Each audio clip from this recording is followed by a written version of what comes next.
जो सिंगारपुर पंचायत को अचानक गस्त करते कौन रही मु आउ थे आसी आमर छोट छोट पिलांकर स्कूल पड़िया को अवरोध करते अन्य कौन प्रोजेक्ट रे पुरिया को जाऊे पिला माने अनुरोध करते आम ये खेलुचु या न दि जाऊ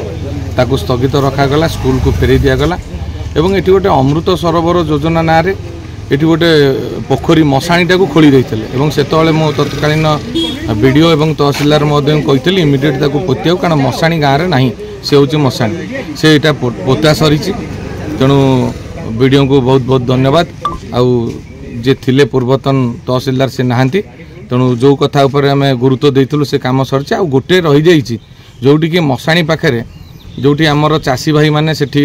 हल करिया गला बेलू छाई रे ताल गछ छाई रे अन्य गछ छाई रे बसुले से ताल गछ को हाणिकी नहीं जाइछन्ती एवं सी एपर्यंत पोता हला नहीं तेणु कहीं कौन है तापाई पदक्षेप नवाक मु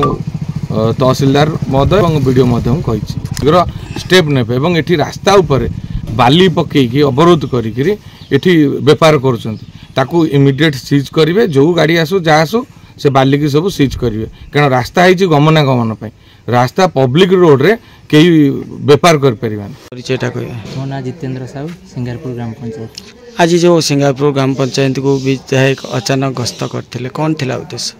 आज जो सिंगारपुर पंचायत विधायक अचानक गस्त करते आमर अमृत सरोवर योजना रे गोटे पोखरी खोला होता श्मशान को खोला होकर कर्तव्य न्यूज रे बाजी एक्शन मोड रे विधायक आसी तापर जेहेतु से पोखरीटा संपूर्ण पोता जाइए केते दूर पोता है कौन है तार समीक्षा करने आज आसी बाकी रहा आम पंचायत विभिन्न विकासमूलक कार्य समीक्षा कले कौटी मठ मस्जिद मंदिर कौटी उन्नति हम से विषय आलोचना कले आउ कि मशाणी माटी तड़ाई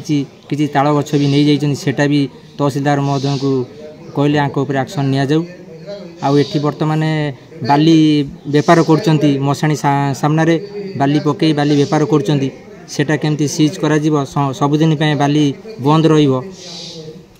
से तहसीलदार को अनुरोध कले प्रतिश्रुति देले जेहेतु आमर पंचायत उन्नति विधायक प्रतिश्रुति देले आम पंचायत को वर्तमान 30 लाख टंकार योजना घोषणा करके जाइछन्ती